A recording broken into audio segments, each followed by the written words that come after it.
Bueno, buenos días nuevamente a todos. Vamos a comenzar con la sesión. Buenos días. Buenos días.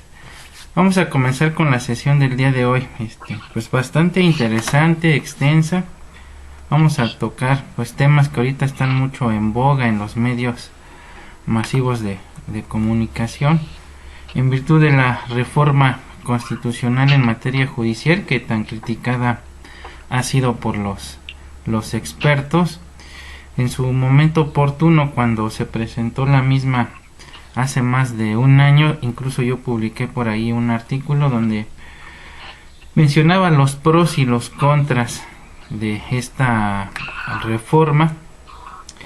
Y pues hay que mencionar que dentro de las diversas modificaciones que sufrió el texto constitucional se modifican el artículo 94, el 97, el 100, 105, 107 de la Constitución Federal. Y dentro de las modificaciones que encontramos en primera instancia y que debemos resaltar son las que se prevén en el artículo 94 constitucional. Hasta antes de la reforma, recordemos, el dispositivo legal en comento en su primer párrafo nos establecía que el Poder Judicial de la Federación se depositaba para su ejercicio en un tribunal supremo, que es la Suprema Corte de Justicia de la Nación, un tribunal electoral, los tribunales colegiados y unitarios de circuito y los denominados juzgados de distrito.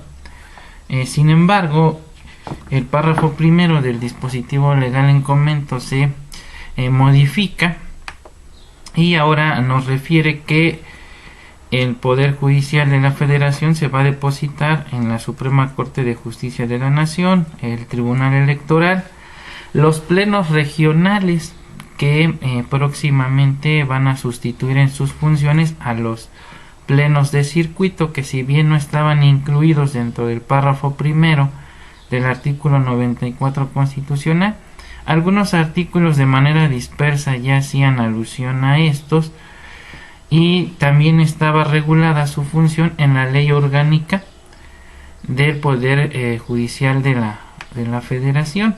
Estos plenos de circuito, como ustedes lo saben, su función es resolver las posibles controversias que se susciten entre los tribunales colegiados de su mismo circuito, a efecto de dilucidar cuál de los dos criterios contendientes es el que debe prevalecer en un determinado circuito, y las resoluciones que emitieran estos órganos jurisdiccionales única y exclusivamente eran vinculatorias para los tribunales tanto federales como del orden común que pertenecieran a dicho circuito. Aquí la diferencia que nos menciona la exposición de motivos de la reforma constitucional en análisis es que la diferencia entre lo que serían los plenos de circuito y los denominados plenos regionales es que los plenos regionales van a comprender a diversos circuitos, es decir, una región va a estar compuesta por diversos circuitos, y esto va a permitir unificar los criterios para que ya no existan esos criterios tan discordantes, ¿no? Bueno, en el caso de Nelly, si recuerda, en algunos módulos estuvimos analizando que en determinado circuito, por ejemplo en el primero, se concluye que determinado acto al emanar de la administración pública federal, estatal o municipal es un acto materialmente administrativo. Sin embargo, en otro circuito establecían que no, que el acto por afectar derechos laborales previstos en el apartado B del 123 deben ser conocidos por un tribunal laboral. Entonces, lo que se busca con la creación de estos denominados plenos regionales es que, por ejemplo, vamos a suponer, porque eso lo tiene que determinar el Consejo de la Judicatura mediante acuerdos, es que la primera región esté conformada por el primero, segundo y tercer circuito. ¿Esto qué nos va a permitir? Que en 3 circuitos, por ejemplo, el criterio sea uniforme, ya no tengamos estos criterios tan discrepantes. Ahora, ¿qué más? Dentro de este dispositivo también se incluye, o más bien se modifica el texto y se suprime lo relativo a los tribunales unitarios de circuito, para que en este caso se contemple ahora a los tribunales colegiados de apelación. Estos tribunales colegiados de apelación, a diferencia de los tribunales unitarios, lo que buscan es que las resoluciones que emitan ya no sean de forma unitaria, sino de manera colegiada, buscando, entre comillas, una adecuada impartición de justicia, y que en su momento, al ser colegiados, pues exista la oportunidad de discutir la forma más viable de resolver un asunto, y obviamente las sentencias que se emitan pues deberán ser por unanimidad. Ahora, en términos generales, dentro de lo que las reformas estructurales que sufrió la ley de amparo y la ley orgánica del Poder Judicial de la Federación, se conservan las atribuciones que en su momento tenían los tribunales unitarios de circuito, por lo que únicamente allí lo que cambia es esta cuestión de la denominación, y que las decisiones ahora van a ser de manera colegiada. Ahora bien, no obstante lo que refiere el dispositivo legal en comento, el Poder Judicial de la Federación, si bien es cierto se deposita en una Suprema Corte, ahora en los denominados plenos regionales, los tribunales colegiados de circuito y los tribunales colegiados de apelación, en la práctica el Poder Judicial de la Federación se ejercita también por parte de los de ciertos órganos jurisdiccionales, pero del fuero común, y en ese sentido es importante remitirnos a lo que establece el artículo 1 de la Ley Orgánica del Poder Judicial de la Federación, todavía vigente hasta hoy, pues recuerden que el mismo será reformado mediante el dictamen que recientemente aprobó la Cámara de Diputados. La redacción actual refiere lo siguiente del artículo 1 de la Ley Orgánica del Poder Judicial de la Federación. Nos dice: el Poder Judicial de la Federación se ejerce, fracción primera, por la Suprema Corte de Justicia de la Nación, fracción segunda, el Tribunal Electoral, fracción tercera, los tribunales colegiados, fracción cuarta, los tribunales unitarios de circuito, ahora como ya sabemos, tribunales colegiados de apelación, los juzgados de distrito, el Consejo de la Judicatura Federal, el Jurado Federal de Ciudadanos, los tribunales de los estados y del Distrito Federal, ahora Ciudad de México, en los casos previstos en el artículo 107, fracción 12 de la Constitución Política de los Estados Unidos Mexicanos, y en los demás casos que por disposición de la ley deban actuar en auxilio de la justicia federal. Aquí es importante precisar que debemos descartar de la función jurisdiccional al Consejo de la Judicatura Federal, dado que el mismo tiene propiamente funciones de carácter administrativo, no tiene funciones jurisdiccionales. Y también debemos descartar de la función jurisdiccional al Jurado Federal de Ciudadanos. De hecho, dentro de las modificaciones que se le hacen a la Ley Orgánica del Poder Judicial de la Federación, es ya por fin eliminar del texto de dicho ordenamiento al denominado Jurado de Ciudadanos, aunado a que, como en su material que ya previamente les aporté, pues ya no funciona desde hace pues ya casi cerca de 100 años.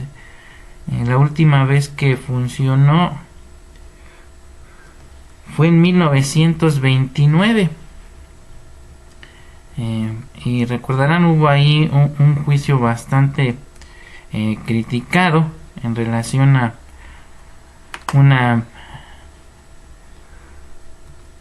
una señorita Miss México,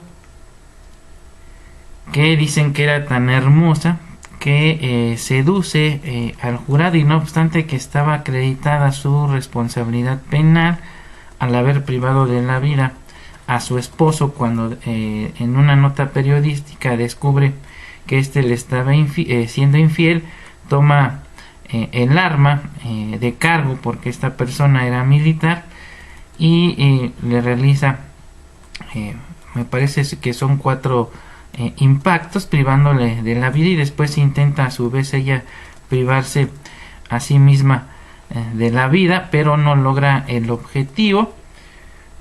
Se le lleva a juicio y quien resuelve es el jurado popular, obviamente integrado en ese tiempo de acuerdo pues al tipo de sociedad que vivíamos, todavía un poco machista, pues integrado básicamente por hombres, y al ser tan hermosa María Teresa de Landa, pues enamora o seduce al jurado y la declaran inocente. Obviamente México sufre muchas críticas a nivel internacional, y es por lo que se decide terminar, al menos en la praxis, con el jurado popular, aunque normativamente, pues como bien lo sabemos, nunca se derogó de los códigos procesales penales de las diversas entidades federativas.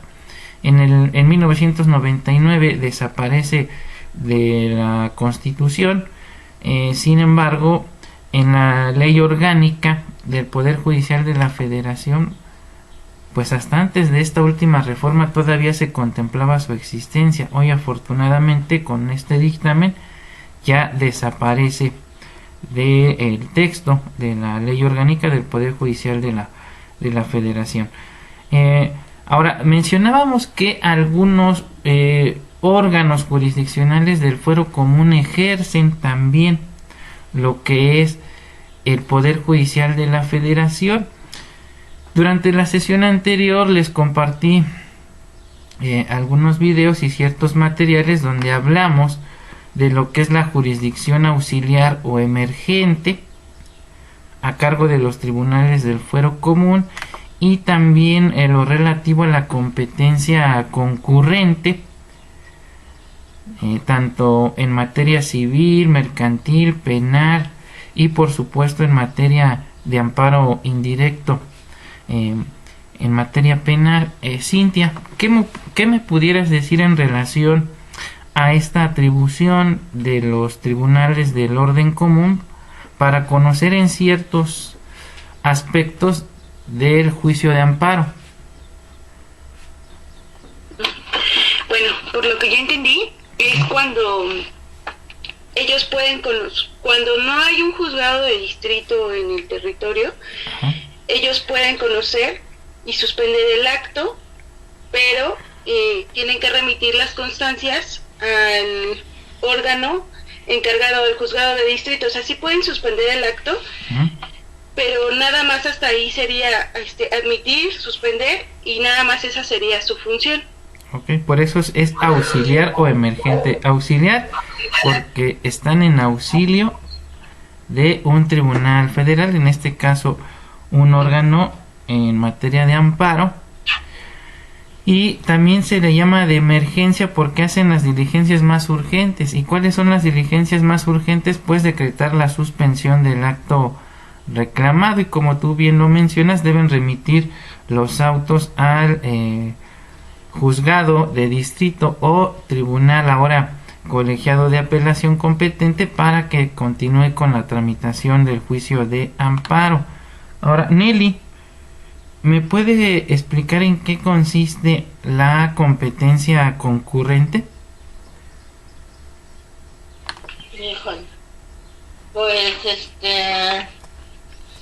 es cuando dos autoridades, uh-huh, pueden conocer de un mismo asunto. Sí.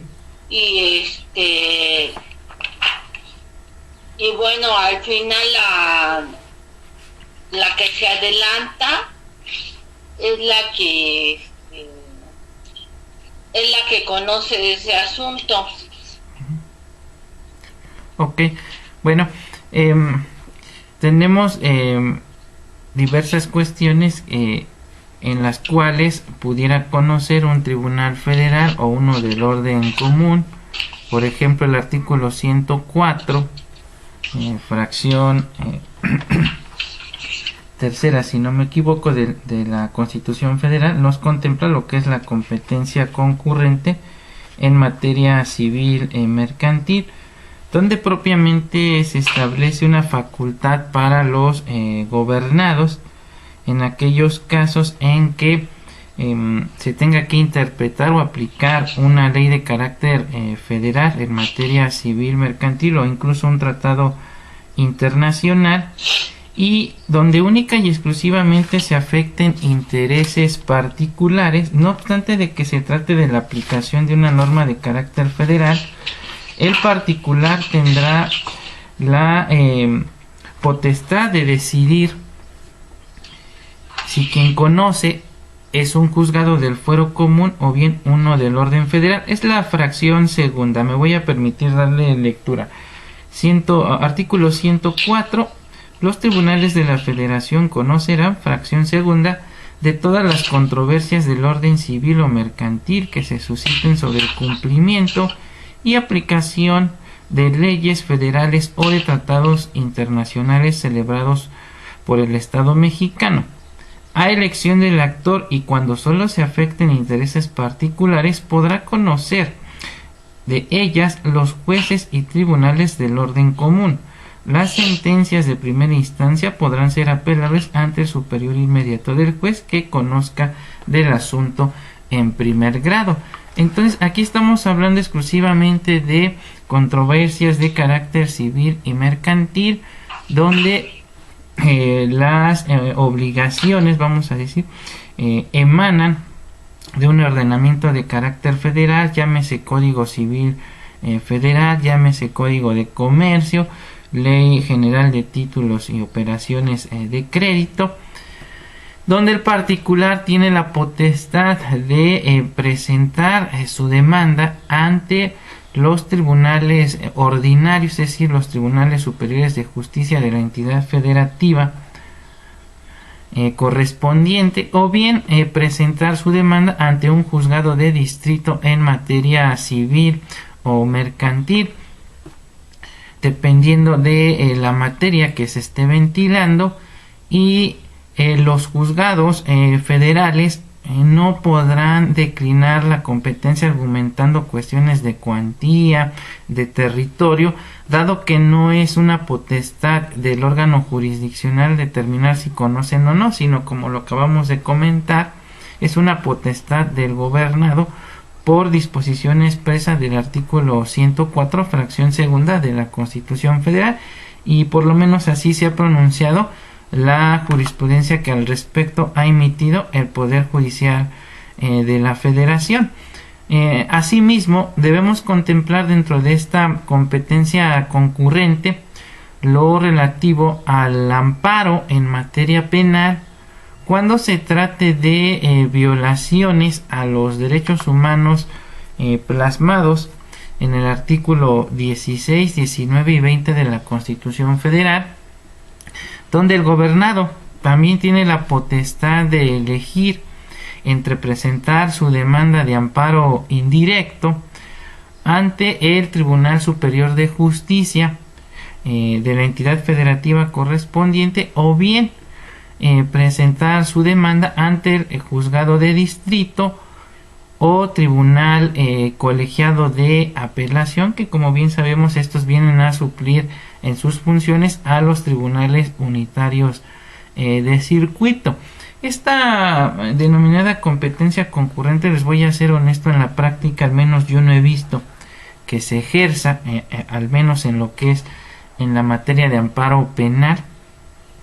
Sería hasta interesante, lo he comentado en otros foros, que nosotros hagamos este experimento de presentar nuestra demanda ante el Tribunal Superior de Justicia de una determinada entidad federativa, para ver cómo resuelve, ¿no? Casi estoy seguro que como en la práctica no se da, son incluso capaces de declararse incompetentes para conocer del mismo. Pero pues está interesante porque finalmente está contemplado dentro de lo que es la Constitución Federal. Lo que sí es bastante recurrente es esta cuestión de la competencia concurrente en materia civil y mercantil, donde si bien es cierto, normalmente los asuntos de esa naturaleza se ventilan ante el fuero común, algunos abogados, de acuerdo a su experiencia y el trato sobre todo que reciben en un juzgado federal, pues prefieren presentar sus demandas ante los juzgados de distrito en materia civil o mercantil, porque precisamente este artículo 104 fracción segunda de la Constitución Federal sí se los permite. Lo que honestamente en la práctica es letra muerta es esta cuestión de la facultad concurrente en materia de amparo penal, pero como se les comento, estaría interesante que experimentáramos para ver qué es lo que hace el tribunal cuando reciba una demanda de esta naturaleza. Asimismo, también debemos contemplar dentro de la facultad concurrente lo relativo a lo que dispone el artículo 73 fracción 21 de la Constitución Federal en relación a la facultad concurrente de los órganos jurisdiccionales en materia penal para conocer de algunos delitos, sobre todo en materia de narcomenudeo, y donde los juzgados federales podrán conocer de algunos asuntos del fuero común y a la inversa. Vamos a ver qué refiere este dispositivo.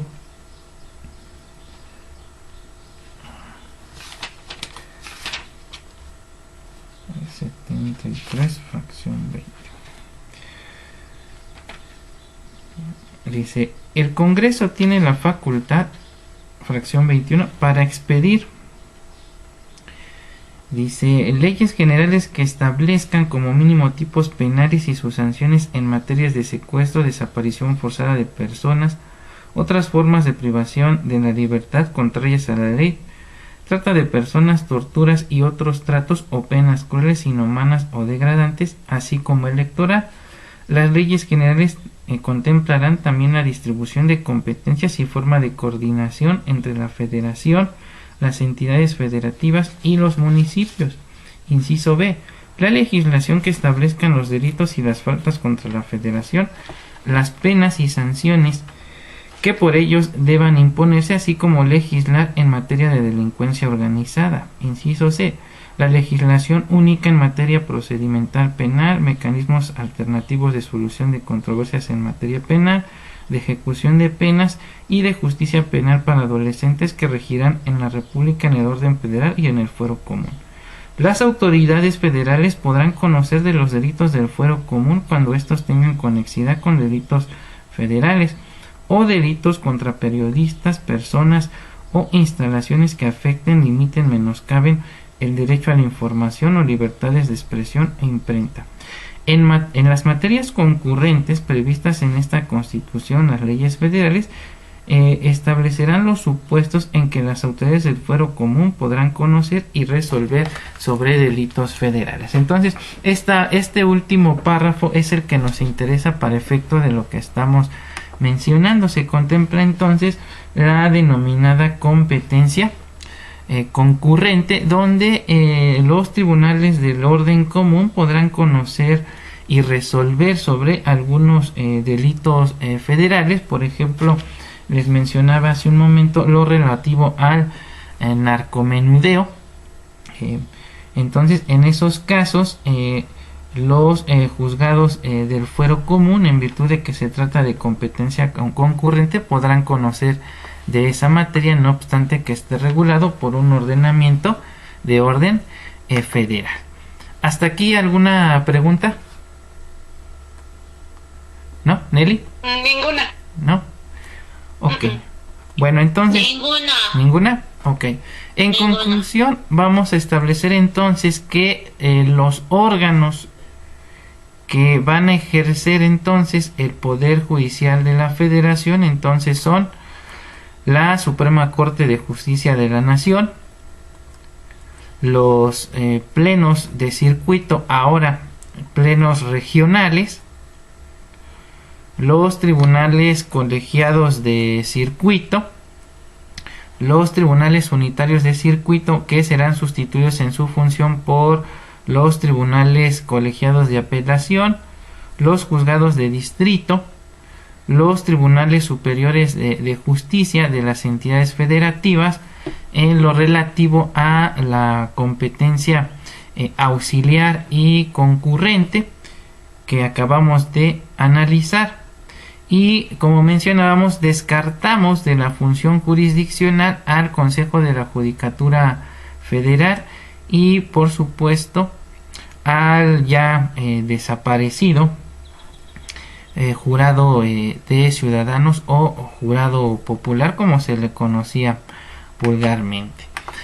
Adentrándonos ya a la función de cada uno de estos órganos jurisdiccionales y atendiendo a la jerarquía de los mismos, pues en primera instancia tendríamos que analizar a la Suprema Corte de Justicia de la Nación.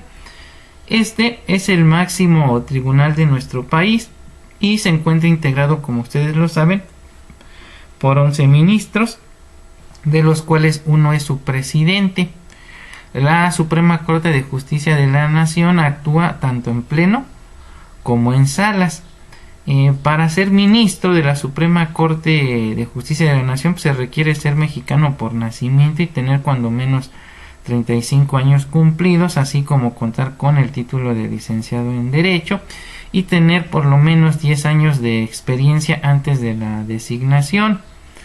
Entre comillas, también es necesario gozar de buena reputación y haber residido en el país durante 2 años anteriores a su nombramiento y no haber sido secretario de Estado, jefe de gobierno, fiscal general de la República, senador, diputado, gobernador durante un año previo a su designación. El Senado es quien elige a los ministros que proponga el presidente de la República conforme a las reglas establecidas en el artículo 95 y 96 de la Constitución Federal. La competencia de la Suprema Corte de Justicia de la Nación y su funcionamiento en pleno o en salas, así como la competencia de los plenos regionales, de los tribunales de circuito, juzgados de distrito y del tribunal electoral, así como las responsabilidades en que incurran los servidores públicos del Poder Judicial de la Federación, se regirá por las leyes y los acuerdos generales correspondientes que, de conformidad con las bases que señale la Constitución, precisamente el artículo 94, párrafo quinto de la Constitución Federal, pues establezcan para tales efectos. Aquí lo importante es, y no sé si ya se habían dado cuenta, es que se constitucionaliza la figura de los acuerdos generales. Es decir, muchas de las disposiciones que ahora va a aplicar el Poder Judicial de la Federación y por supuesto el Consejo de la Judicatura Federal ya no van a emanar de leyes reglamentarias de los artículos constitucionales, sino propiamente de acuerdos generales. Y aunque los mismos contravengan o violenten derechos humanos, al estar constitucionalizados, pues el juicio de amparo se vuelve improcedente. Y esta es una de las principales críticas que ha sufrido esta reforma tan polémica en materia judicial, pues a través de acuerdos generales se pueden emitir ordenamientos de carácter general que violenten los derechos humanos, sobre todo de los trabajadores del Poder Judicial de la Federación. Y al estar constitucionalizados esos acuerdos generales dentro del artículo 94 constitucional, pues obviamente, como bien lo sabemos, pues el amparo sería improcedente. Entonces, pues vamos a ver cómo se utiliza ahora este denominado instrumento de los acuerdos generales. Ahora bien, el Pleno de la Suprema Corte de Justicia de la Nación también va a estar facultado para expedir acuerdos generales a fin de lograr una adecuada distribución entre las salas de los asuntos que competa conocer a nuestro máximo tribunal, así como remitir los asuntos a los plenos regionales y los tribunales colegiados de circuito para mayor prontitud en el despacho de los mismos. Y dichos acuerdos, para que puedan surtir efectos, deben ser publicados obviamente en el Diario Oficial de la Federación, pues así lo establece en forma expresa el artículo 94, párrafo 9 de la Constitución Federal, recientemente modificado a partir de la publicación del decreto de reforma el 11 de marzo de 2021. Entonces, como se podrán dar cuenta, entonces se constitucionalizó tanto lo relativo a los acuerdos que emita el Pleno, tanto del Consejo de la Judicatura Federal como el Pleno de la Suprema Corte de Justicia de la Nación. Eso, pues, es de bastante peligro, ¿no? Sobre todo a quien le debe preocupar son a los trabajadores que forman parte del Poder Judicial de la Federación, porque con este argumento, vamos a decir, politiquero y populista de que se quiere acabar la corrupción, pero vamos a ser sinceros, no en las altas esferas, sino en los rangos más bajos, pues si a un funcionario judicial se le inicia un procedimiento de responsabilidad, se le pudieran violentar sus derechos humanos. Ahí obviamente hay que analizar también las normas secundarias que van a normar todo lo relativo a los procedimientos que se van a instaurar en contra de los funcionarios judiciales federales. Ahora, la Suprema Corte de Justicia de la Nación, actuando en pleno, tendrá competencia para conocer de las controversias constitucionales a que hace referencia el artículo 105, fracción primera constitucional, con excepción de las que se refieren a la materia electoral, pues estas, como bien lo saben, le competen al Tribunal Electoral del Poder Judicial de la Federación. Asimismo, deberá conocer de las acciones de inconstitucionalidad que tengan por objeto plantear la posible contradicción entre una norma de carácter general y la Constitución Federal en términos de lo dispuesto por la fracción segunda del artículo 105 constitucional. Aquí, aprovechando que estamos hablando de esta cuestión de las acciones de inconstitucionalidad y la tan polémica reforma en materia judicial, como ustedes bien lo saben, otra de las cuestiones que fue criticada de último momento es que en el dictamen de origen no existía un artículo transitorio, que en este caso fue una enmienda, donde se prolonga la administración del Poder Judicial de la Federación y a su vez el Consejo de la Judicatura por 2 años más, violentando con ello lo que dispone al efecto el artículo 94 constitucional. Pues lo que busca este dispositivo constitucional en comento es que los miembros, o en este caso el presidente de la Suprema Corte, su administración, digamos, se traslape entre la que está concluyendo y la que está entrando, pero que no concluya la misma dentro de una sola administración, pues esto se puede prestar a que se pierda la autonomía del Poder Judicial Federal y emitan sentencias a capricho del Ejecutivo Federal. Entonces, ya se manifestó el presidente de la Corte en relación a esa enmienda y la ampliación de su periodo. No me convence de mucho lo que él refiere. Yo siento que hay una serie de intereses ahí importantes, sobre todo por todo lo que viene a partir de estas reformas. Ustedes bien saben, también se acaba de aprobar esta cuestión de la ley de telecomunicaciones, donde nos quieren obligar a aportar nuestros datos biométricos a las compañías de telefonía celular, y donde muchos gobernadores pues ya han empezado a promover el juicio de amparo contra dicha normatividad.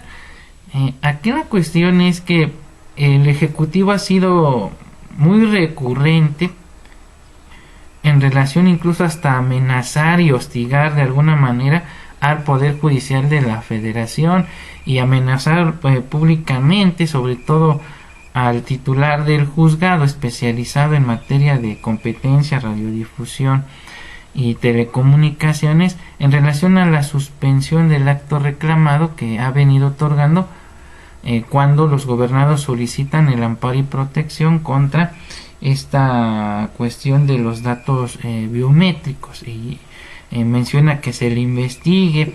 Entonces y luego se prolonga indebidamente esta cuestión de la administración. Ojalá nos equivoquemos, pero yo siento que está buscando que la Suprema Corte de Justicia de la Nación se incline en un determinado sentido y declaren constitucionales todas y cada una de las reformas que en forma indebida y contraviniendo a la propia Constitución Federal pues han sido aprobados por el actual Congreso de la Unión. De alguna manera está blindando todas estas reformas porque quiere que se resuelvan en un determinado sentido, lo cual me parece bastante lamentable y peligroso, porque también hay que recordar que dentro de estas modificaciones que sufrió la jurisprudencia es que ya no vamos a requerir, ¿verdad?, tratándose de la jurisprudencia que emane del Pleno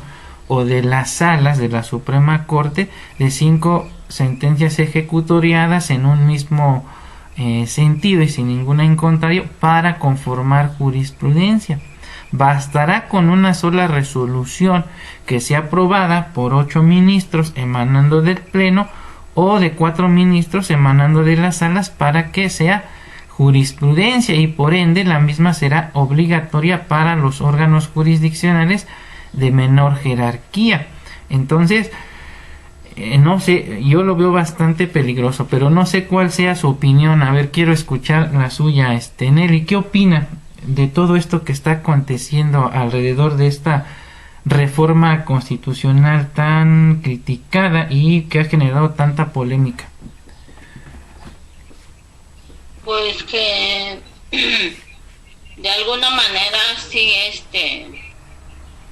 pues eso de que ahora vaya a haber jurisprudencia por precedentes, pues como les diré, se presta para que pues haya más contradicciones de tesis de jurisprudencia, ¿no? Que puede haber más contradicciones.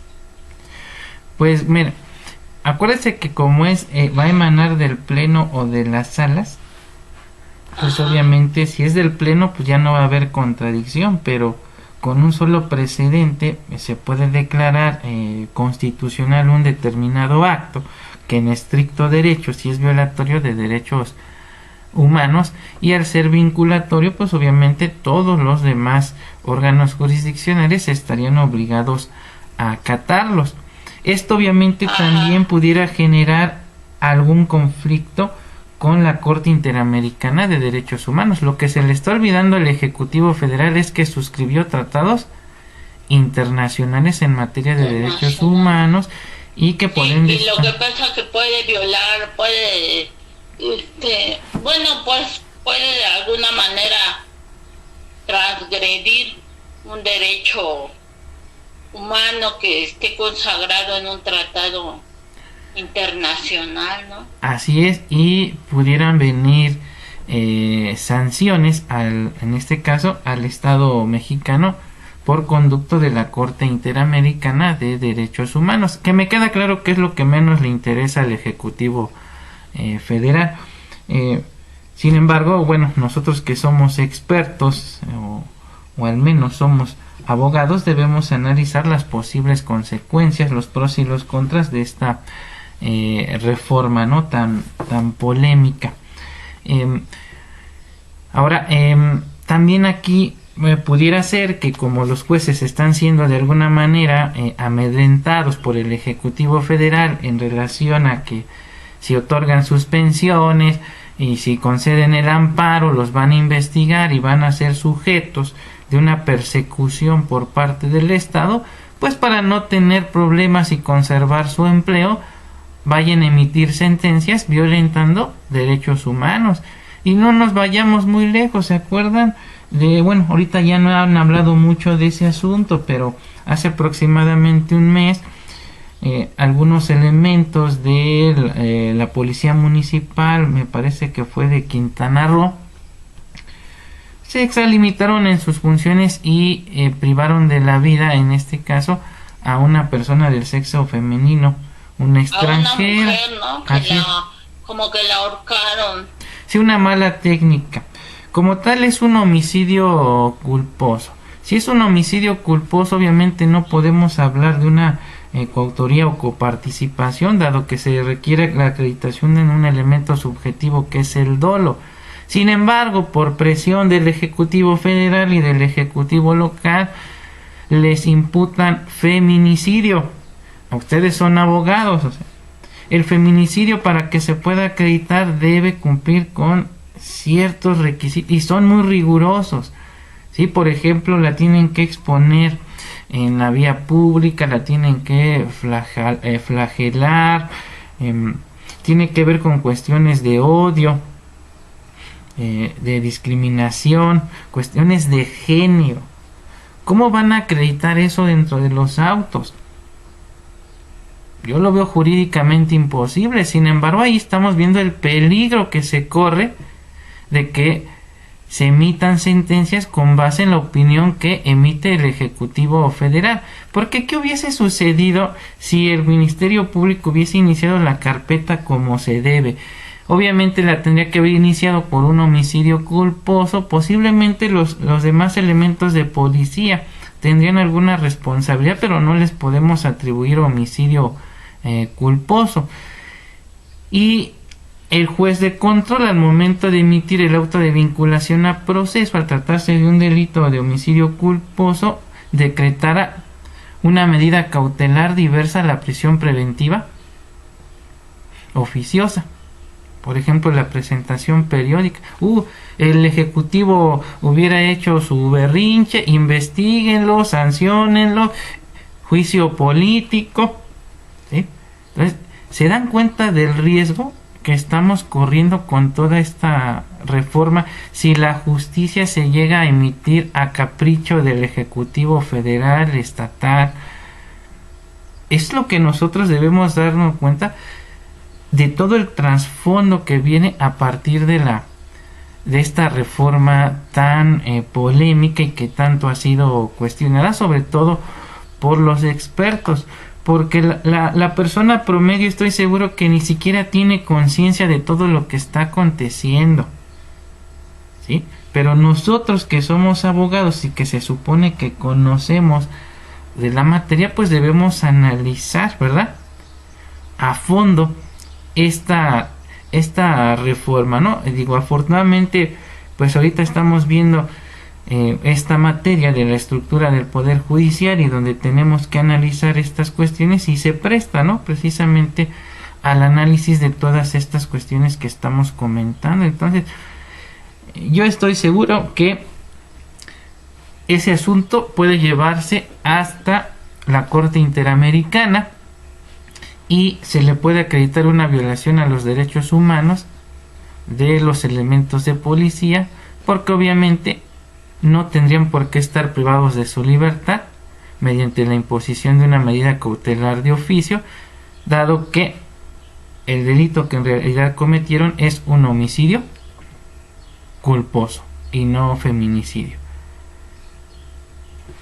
Y van a ver, esto lo vamos a saber dentro de algunos años cuando venga una sanción al gobierno mexicano por haberle violentado sus derechos humanos a los elementos de policía. Cintia, ¿quiere comentar algo en relación hasta lo que ahora hemos analizado?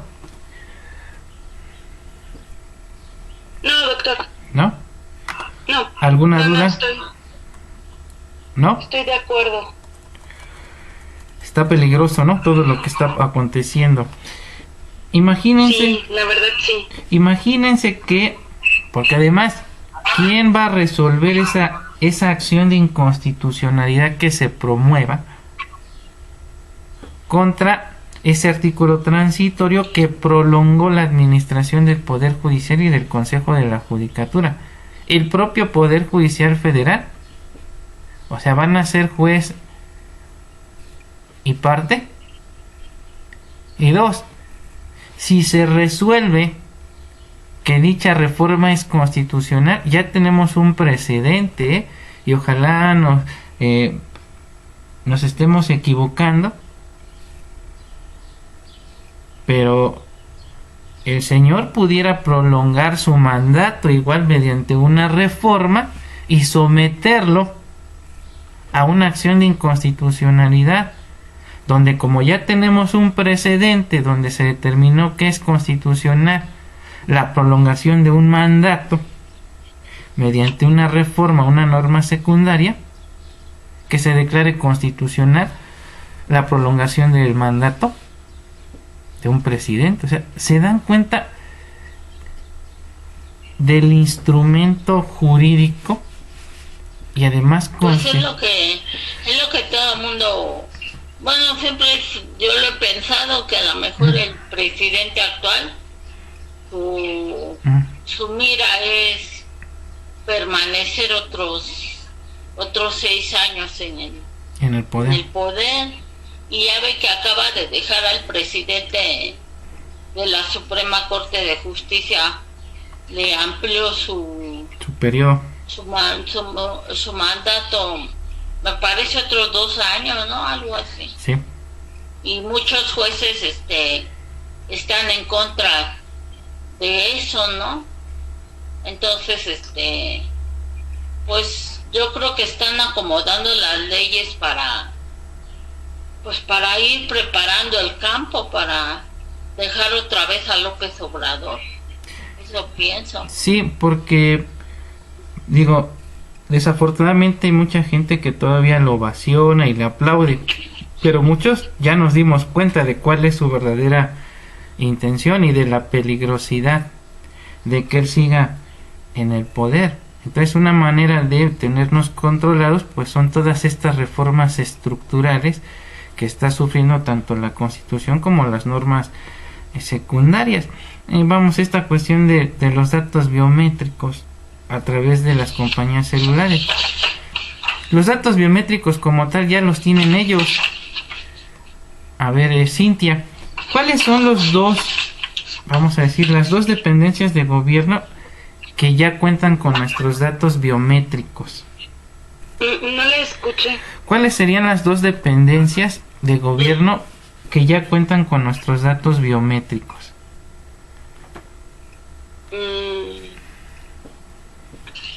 ¿El INE? El INE. Cuando tú vas precisamente y tramitas tu credencial de elector, te toman tus datos biométricos, ¿verdad? Y aparte ya hay una, como, bueno, la última vez que la saqué, decía, ¿quieres o no que aparezcan tus datos en tu credencial? Sí. Y yo dije, bueno. Sí, efectivamente, si no quieres que aparezcan tus datos, los eliminan. Es más, vía satelital, ellos te dicen, a ver, buscan tu domicilio y te dicen, estás entre tal calle, ¿sí? En tal número. O sea, nos tienen completamente fiscalizados. ¿Qué otra dependencia de gobierno tiene nuestros datos biométricos? No sé si... El SAT. Sí, también el SAT. El SAT, sí, de hecho sí. Fue el primero, ¿no? Sí. Nos tomaron, hasta el iris nos tomaron. Entonces, ya los tienen. O sea, ¿cuál es la...? Obviamente, porque a través de una compañía celular no solamente fiscalizo a las personas productivas, es decir, o aquellas que ya están reguladas, o vamos a decir, están en regla en la cuestión hacendaria, sino a toda la población en general, incluso a los niños y adolescentes, dado que ya es muy raro que alguien no cuente con un celular. Entonces ahí lo peligroso es que este instrumento, aunque ellos digan que no, se utilice como una forma de espionaje y se pueda en su momento escuchar las conversaciones incluso de aquellas personas que no están de acuerdo con su forma de pensar, de ya saben quién, y que sea objeto de alguna persecución. Y con esta cuestión de los precedentes se violenten sus derechos humanos, y no obstante que se acredite en autos la violación de los mismos, se declare constitucional una resolución, ¿sí? O sea, entiendan el trasfondo de todo esto. Si bien es cierto, la Constitución, y siempre, los que fueron mis alumnos en licenciatura, hablamos de que esto es una demagogia disfrazada de democracia, porque finalmente siempre todo ha girado en torno a una sola persona y se llama Ejecutivo Federal. Creo que en ninguna de las administraciones anteriores, aunque sean ustedes saben que siempre he sido apolítico, nunca he sido partidario de ninguno de los jamás había tenido un control de esta naturaleza un Ejecutivo Federal.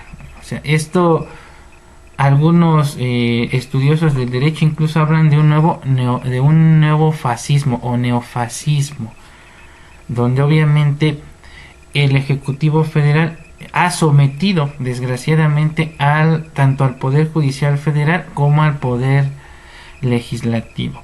Y como ellos están conscientes de que están perdiendo votos y que posiblemente en las próximas elecciones, si bien no se refleje tanto el repudio hacia la administración actual, sí en las próximas elecciones, y pueden perder el poder. Entonces ellos lo que están haciendo es ya de alguna manera blindarse y asegurar la próxima administración. Pero ojalá nos equivoquemos y no estemos exagerando, pero desafortunadamente es lo que yo puedo analizar o deducir de todas estas modificaciones que se han venido dando.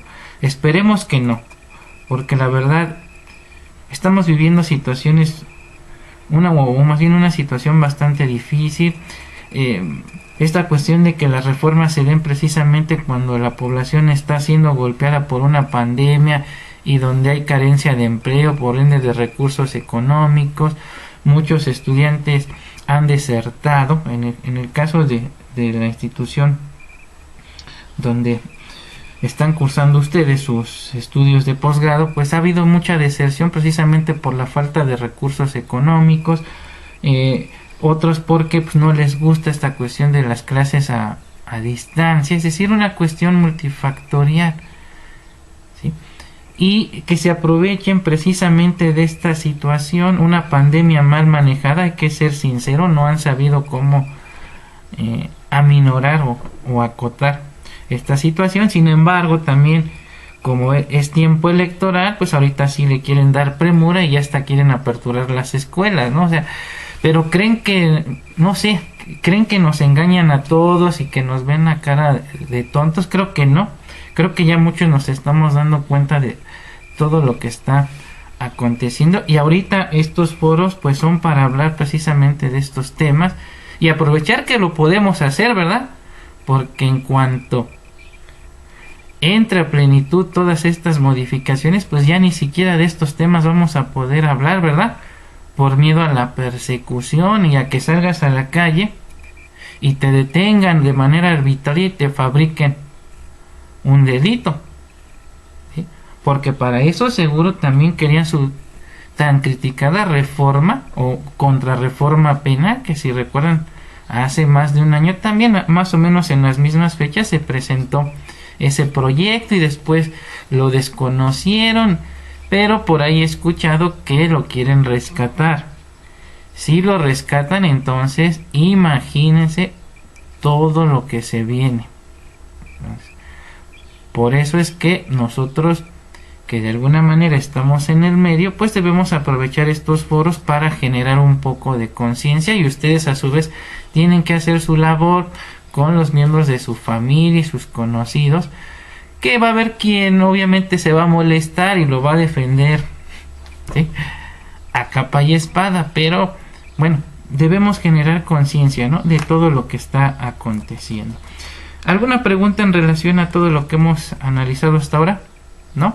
Ok, bueno. No.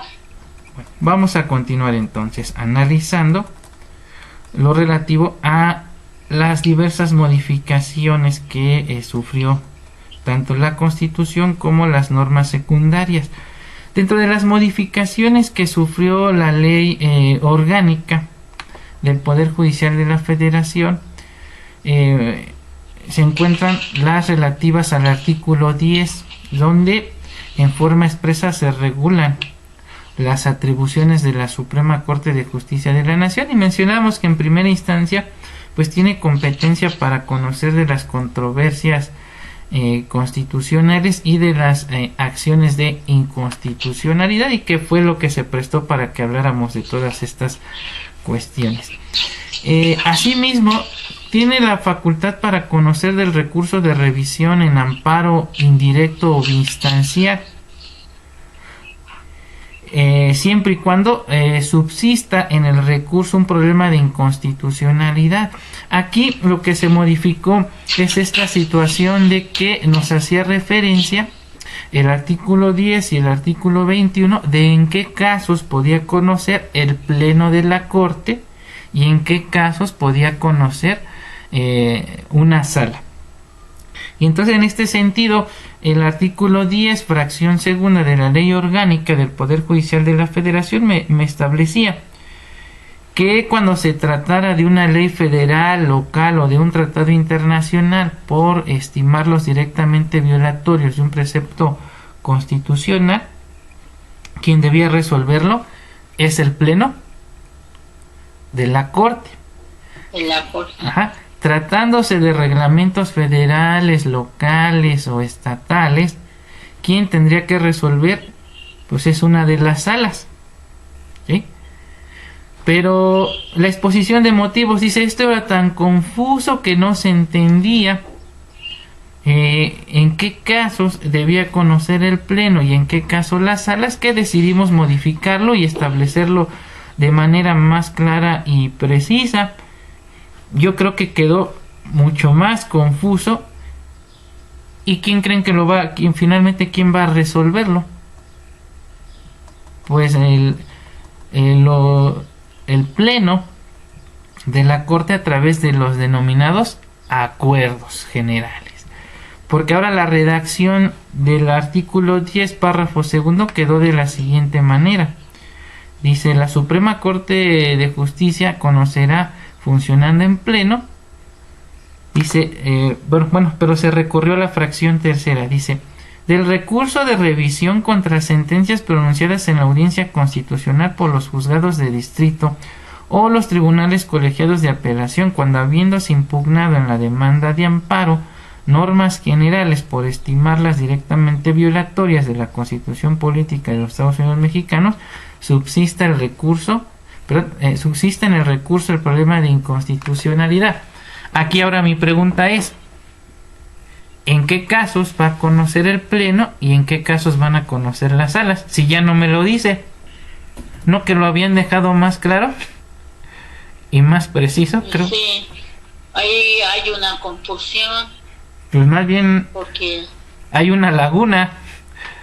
uh-huh. Porque